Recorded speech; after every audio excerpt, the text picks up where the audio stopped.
Episode ketujuh dari series What If season kedua menjadi salah satu favorit saya juga, yang menceritakan tentang Hela yang dilucuti kekuatannya oleh Odin All-Father kemudian dibuang ke bumi sebagaimana yang pernah dilakukan oleh Odin All-Father kepada Thor dalam film Thor pertama. Dan di bumi, Hela bertemu dengan Su Wenwu dan juga Ten Rings. Salah satu cerita alternatif yang kalau diangkat dalam versi live actionnya pasti bakal bagus banget. So, Universe, let's talk about it.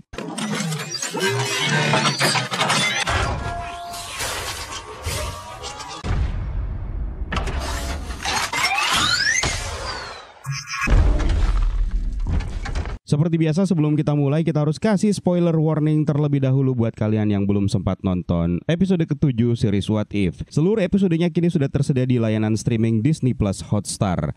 Episode ini diawali dengan The Watcher yang menceritakan tentang masa ketika Odin All-Father berusaha untuk menyatukan Nine Realm di bawah kekuasaan Asgard. Senjata utama Odin adalah putrinya sendiri, yaitu Hela, Goddess of Death. The Watcher mengatakan bahwa cabang-cabang Tree of World jatuh di bawah kendali mereka. Namun Hela ingin menaklukkan seluruh kosmos. Karena Odin tidak bisa menahan dahaga putrinya atas darah dan kekuasaan, maka Odin memutuskan untuk mengusir Hela dan mengurungnya ke dimensi Hell. Namun The Watcher menjelaskan bahwa di universe ini pengaruh Hela menginspirasi tindakan yang berbeda. Hela tertawa sambil mengejek ayahnya dengan mengatakan bahwa Odin menginginkannya untuk menghentikan pertarungan, padahal pertarungan adalah satu-satunya hal yang pernah diajarkan oleh Odin kepada dirinya. Hela mengatakan tanpa pertarungan atau pertempuran dia bukan siapa-siapa. Lalu kemudian Hela melemparkan Mjolnir ke arah Odin. Namun dengan mudah Odin menangkapnya dan menghancurkan Mjolnir tersebut. Dengan marah Odin akhirnya mengambil seluruh kekuatan Hela kemudian merebut helmnya. Heimdall kemudian mengaktifkan Bifrost dan Odin melemparkan Hela dari Asgard menuju ke Midgard. Helm tersebut kemudian diberikan mantra oleh Odin dengan mengatakan siapapun yang memakai helm ini, jika dia mengenal belas kasihan maka dia akan memiliki kekuatan Hela. Lalu kemudian dia pun melemparkan helm tersebut ke Bifrost. Akhirnya kita sampai di bumi, di mana beberapa pemancing teralihkan perhatiannya melihat objek yang jatuh dari langit, dan objek tersebut adalah helm milik Hela yang akhirnya ditemukan oleh Su Wenwu dan juga para prajuritnya. The Watcher menambahkan bahwa Wenwu meyakini prajurit terkuat di bumi seringkali berasal dari luar. Pada saat Wenwu berniat untuk mengambil helm tersebut, Hela pun akhirnya mendekat. Hela memerintahkan Wenwu dan para pasukannya untuk membawakan mahkota tersebut kepadanya. Namun Wenwu mengatakan bahwa hanya dia yang memberikan perintah di sini. Hela mengejek Wenwu sambil mengatakan bahwa dia adalah Goddess of Death. Namun Wenwu tidak merasa takut terhadap klaim tersebut. Pasukan Wenwu pun akhirnya menyerang Hela. Hela kemudian dibuat terkejut ketika dia bisa terluka dan mengeluarkan darah seperti manusia biasa. Meskipun demikian, Hela masih tetap bisa mendominasi dan mengalahkan para pasukan Wenwu. Dan pada saat itulah Wenwu akhirnya menggunakan Ten Rings-nya untuk menundukkan Hela. Dia mengatakan bahwa dia akan menang jika memiliki helmnya. Wenwu lalu memerintahkan Hela untuk menunjukkan kepada dirinya. Tidak lama kemudian Hela berdiri di depan helmnya, dan pada saat dia mencoba untuk mengangkat helm tersebut, rupanya dia tidak bisa melakukannya. Wenwu pun akhirnya menjadikan Hela sebagai tawanan. Di kompleksnya, Wenwu mengundang Hela untuk makan malam. Dia bahkan diberikan gaun merah yang indah. Hela berharap Wenwu tidak akan melamarnya. Wenwu kemudian menyatakan bahwa dia melihat seorang pejuang di dalam diri Hela dan mengusulkan untuk membentuk aliansi. Hela kemudian menceritakan bahwa ayahnya juga melihat seorang pejuang di dalam dirinya. Namun setelah merawat pejuang tersebut, ayahnya malah menyebutnya sebagai monster ketika ambisinya melebihi apa yang dia miliki. Hela memprediksi bahwa suatu saat Wenwu akan melakukan hal yang sama. Namun Wenwu membantah dengan mengatakan bahwa dia tidak akan mungkin melakukannya karena dia bukan ayahnya.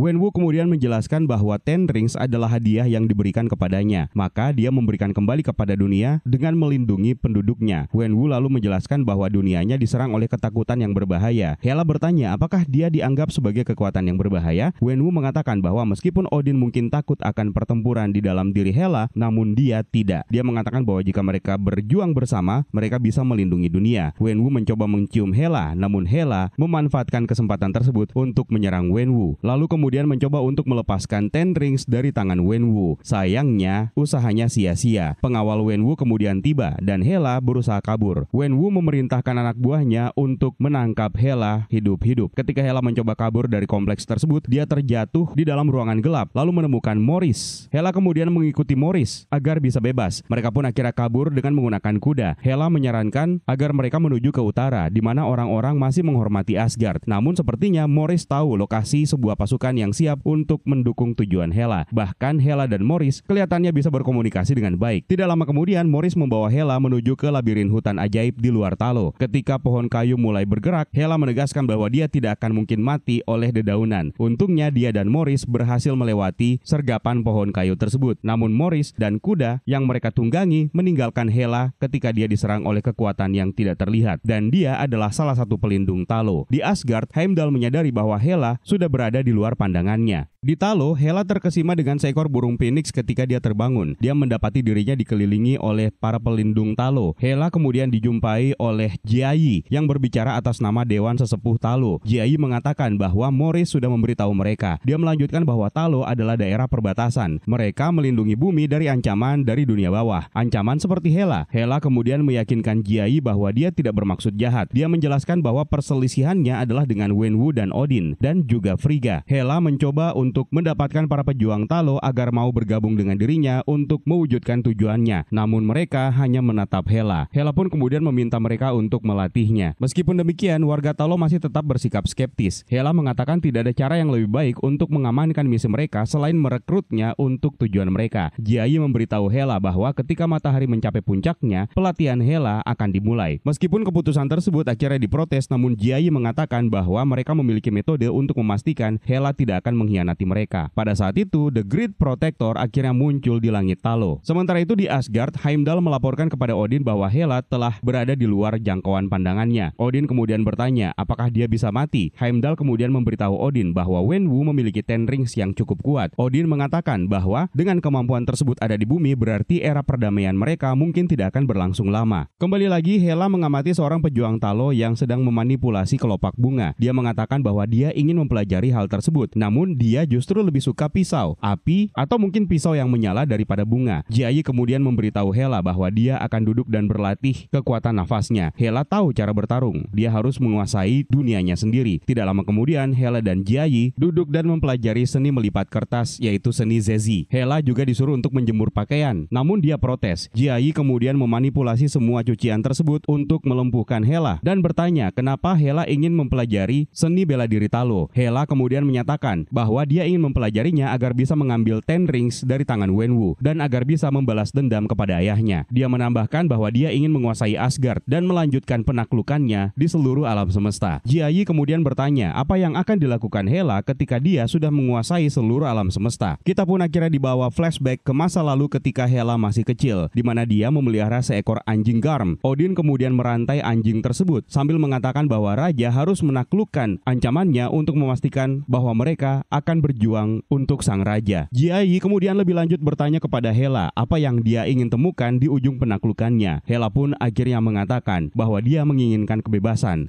dari kendali, kebebasan untuk memilih jalannya sendiri. Jiayi mengatakan dia akhirnya siap untuk memulai. Mereka pun akhirnya terus berlatih. Jiayi mengatakan bahwa segala sesuatu dalam hidup berkaitan dengan keahlian mereka. Dan akhirnya Hela mulai memahami semua pelajaran tersebut. Jiayi mengatakan ketika Hela sudah mulai memahami semua pelajaran tersebut, maka dia akan menjadi seorang master. Sayangnya, fokus pelatihan Hela terganggu oleh kedatangan Odin melalui Bifrost. Hela pun akhirnya menggunakan baju zirahnya dan mengambil salah satu senjata Talo. Jiayi kemudian memberitahu bahwa pelatihan Hela belum selesai. Hela mengatakan Odin sedang menakut-nakuti penduduk desa dan sedang mencari Ten Rings. Hela kemudian mengatakan bahwa dia harus menghentikannya. Jiayi mengatakan jika Hela memilih jalan ini, maka dia akan melakukannya sendiri. Hela pun mengatakan bahwa dia harus menghadapinya dengan atau tanpa dukungan Jiayi. Hela akhirnya tiba di pertempuran antara pasukan Odin dan pasukan Wenwu. Odin kemudian mendekati mereka sambil mengatakan bahwa ketika Hela lenyap dari pandangan Heimdall, mereka merasa khawatir. Odin pun memerintahkan Hela untuk mendekapnya. Namun Hela malah balik menuduh Odin bahwa dia hanya datang untuk Ten Rings. Odin mengatakan bahwa bumi terlalu primitif untuk kekuatan seperti Ten Rings. Dia mengatakan Hela harus bergabung kembali dengannya untuk membawa Midgard berada dalam perlindungan Asgard. Hela kemudian menolak dan menuduh Odin telah membuang senjatanya, yaitu putrinya sendiri, karena dia telah mengamankan tahtanya. Odin mengatakan dia pasti lupa bahwa dia telah mencabut mahkotanya dan seluruh kekuatannya. Namun Hela mengatakan bahwa dia kini tidak sendirian. Wenwu dan Hela pun akhirnya bertarung melawan Odin dan Gungnirnya. Di sela-sela pertarungan mereka, Odin mengatakan bahwa seharusnya dia telah mengurung Hela pada saat dia memiliki kesempatan. Hela mengatakan dia seharusnya mengikuti naluri pertamanya, lalu menepis Gungnir dari tangan Odin. Beruntung Odin kembali bisa memanggil Gungnir dan pertarungan sengit terus berlangsung di antara ketiganya. Akhirnya, Hela berhasil mengalihkan perhatian Odin dengan menggunakan pisau api di sekitarnya. Sementara Wenwu juga menyerang Odin dengan menggunakan Ten Rings-nya, dan serangan ini berhasil melumpuhkan Odin. Hela kemudian menawarkan untuk mengakhiri pertempuran tersebut, dan kemudian pada saat itulah di tempat lain helmnya Hela kemudian bergerak. Odin menolak tawaran belas kasih dari Hela dan mencekiknya. Helm milik Hela pun akhirnya terbang ke kepalanya, dan pada saat itu juga kekuatan Hela akhirnya pulih. Odin berhasil disingkirkan dan Wenwu merasa terkesan. Pakaian Hela sekarang berwarna putih. Ledakan besar terjadi dan Hela akhirnya merebut Gungnir. Sambil berlutut di hadapannya, Odin mengatakan bahwa dia mengirimnya ke sini untuk belajar. Odin mengatakan bahwa pada akhirnya dia bahkan mampu melampaui dirinya. Dia menyerahkan tahtanya kepada Hela dan Hela mengatakan bahwa hanya dari sanalah saja dia bisa menghapus kerajaannya. Dan ketika dia selesai, seluruh alam semesta akan bebas. Odin bertanya apa yang terjadi dengan Hela yang dulunya merupakan algojo terhebatnya. Hela pun menyatakan bahwa dia memberikan peluang untuk perdamaian. The Watcher kemudian menjelaskan bahwa di sana pasukan bumi dan Asgard akhirnya membentuk aliansi. Dia menyatakan bahwa Hela membangun kekaisaran yang melintasi kosmos bukan sebagai penakluk tetapi sebagai pembebas. Salah satunya adalah Gamora yang masih kecil yang berhasil dibebaskan dari Thanos oleh Hela, Wenwu, dan Morris.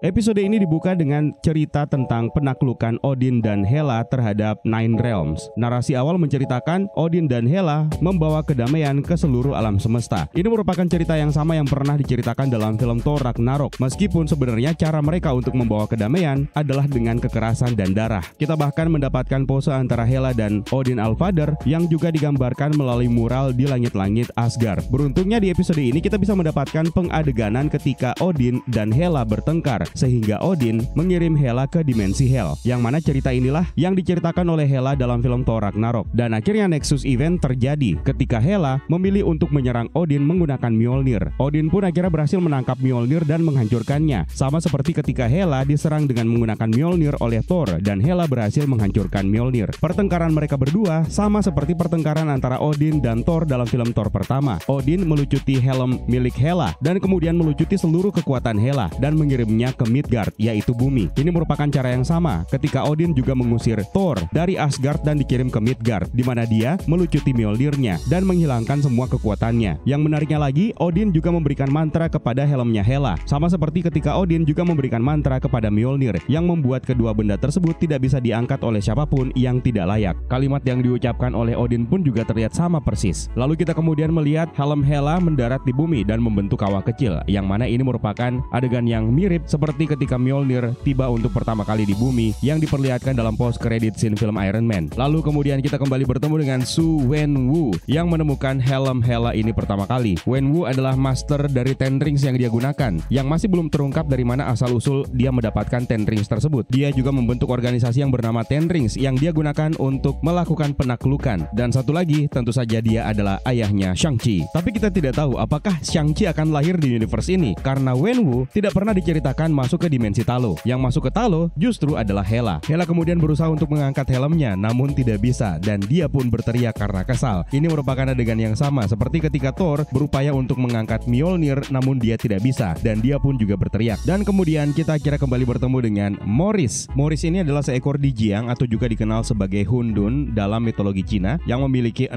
kaki dan 4 sayap, tapi tidak memiliki kepala. Nama Morris sendiri sebenarnya diberikan oleh Trevor Slattery dalam film Shang-Chi and the Legend of the Ten Rings. Sama halnya seperti Shang-Chi, Morris juga menuntun Hela untuk menuju ke hutan labirin, sehingga Hela bisa masuk ke dimensi Talo. Shang-Chi dan kawan-kawan menggunakan mobil untuk menyusuri hutan tersebut. Sementara di sini, Hela menggunakan seekor kuda. Lalu kita kira bertemu dengan pelindung Talo yang bernama Jiayi. Penampilannya sangat mirip seperti Yingli, ibunya Shang-Chi. Namun kita tidak mendapatkan petunjuk apa hubungan antara Jiayi dengan Yingli. Di sini, Hela juga menyebut tentang pacarnya Odin yang bernama Frigga. Selama ini kita mengenal Frigga sebagai ibu kandungnya Thor. Kemungkinan besar Frigga adalah orang yang telah mengubah pandangan Odin tentang metode penaklukannya terhadap Nine Realm, yang membuat kita melihat Odin selama ini adalah sosok yang baik. Kita juga kembali melihat penampilan The Great Protector yang merupakan seekor naga yang melindungi Talo, yang pertama kali diperkenalkan dalam film Shang-Chi and the Legend of the Ten Rings. Kita kemudian melihat Hela akhirnya menjalani pelatihannya di Talo, sama seperti ketika Shang-Chi juga menjalani pelatihannya. Lalu kita diajak flashback ke masa kecil Hela yang memelihara seekor seekor anjing. Namun sepertinya ini bukan Fenris, karena seperti yang kita tahu dalam film Thor Ragnarok, ketika Hela kembali di Asgard, dia melepas seekor binatang raksasa yang bernama Fenris, yang mana sebenarnya dia adalah seekor serigala. Hela kemudian memilih untuk menghadapi Odin seorang diri tanpa bantuan dari Jiayi. Dia mengambil baju zirah Talo yang motifnya sama persis seperti yang kita lihat dalam film Shang-Chi and the Legend of the Ten Rings, dan akhirnya kita tiba di medan pertempuran antara Shu Wenwu dan Odin. Wenwu menggunakan Ten Rings-nya untuk memberikan serangan kepada pasukan Asgard, sama seperti ketika pertama kali diperkenalkan Wenwu dalam film Shang-Chi and the Legend of the Ten Rings ketika menggunakan Ten Rings-nya untuk melepaskan serangan. Dan Hela memberitahu Wenwu bahwa mereka harus memisahkan Odin dengan Gungnir. Gungnir ini adalah nama tombak yang digunakan oleh Odin. Sama seperti Mjolnir, komposisinya juga adalah logam uru. Tombak ini juga bisa digunakan untuk membuka dan menutup Bifrost. Bedanya, Gungnir ini tidak memiliki perlindungan magis. Artinya siapapun bisa menggunakan dan mengangkatnya. Berbeda dengan Mjolnir yang sudah diberikan mantra perlindungan oleh Odin. Odin kemudian mengatakan bahwa Ten Rings tidak cocok untuk berada di bumi. Ini membawa kita kembali mengingat bahwa Odin suka mengoleksi beberapa artefak kuno yang memiliki kekuatan yang besar, dan pernah terlihat dalam film Thor Ragnarok di ruang koleksiannya, di mana di sana ada Tesseract, Eternal Flames, dan artefak kuno yang lainnya. Setelah Odin berhasil dilumpuhkan, Hela kemudian menawarkan perdamaian, yang mana adegan ini mengingatkan saya kepada adegan dalam film Black Panther Wakanda Forever ketika Shuri menawarkan perdamaian setelah melumpuhkan Namor. Momen ini juga menjadi momen titik balik perubahan dari Hela, yang tadinya dia adalah Goddess of Death, sekarang mungkin saja dia mengklaim dirinya sebagai Goddess of Freedom. Ini mengingatkan saya dengan perubahan yang terjadi kepada Loki juga, yang tadinya dia mengklaim dirinya sebagai God of Mischief, namun setelah Loki season kedua, Loki memilih takdirnya sendiri untuk kebaikan, dan dia pun akhirnya mengorbankan dirinya untuk menjadi penjaga pohon multiverse, dan dia disebut sebagai God Loki. Akhirnya Hela bersama dengan Asgardiannya dan Wenwu bersama dengan pasukan Ten Rings-nya bersama-sama membebaskan beberapa tempat, termasuk salah satunya adalah planet Zenwobery yang merupakan planet asal dari Gamora, yang pertama kali diperlihatkan dalam adegan flashback di film Avengers Infinity War. Dan momen ini adalah momen ketika Thanos berniat untuk mengadopsi Gamora pada saat masih kecil dan membunuh semua isi dari planet Zenwobery tersebut. Yang menarik adalah narasi dari The Watcher yang mengatakan bahwa bahkan hati paling kejam sekalipun bisa mengenal perdamaian, yang mana kemungkinan di sini adalah momen ketika Thanos menjadi tobat dan beralih menjadi karakter yang cinta damai. Ini mengingatkan saya terhadap episode kedua season pertama yang memperlihatkan Thanos tobat setelah berhadapan dengan T'Challa yang menjadi Star-Lord. Dan itu dia beberapa detail yang bisa kita temukan di episode ke-7 What If season kedua ini. Kalau ada detail lain yang pengen kalian tambahkan, silahkan di kolom komentar di bawah ya Universe. Terima kasih buat kalian yang sudah menonton, dan juga terima kasih banyak buat kalian yang sudah bergabung di membership untuk channel ini, dan terima kasih banyak buat kalian yang sudah bersedia untuk memberikan super thanks-nya. It's time pamit, sign out. My name is Eka, stay safe and until next time.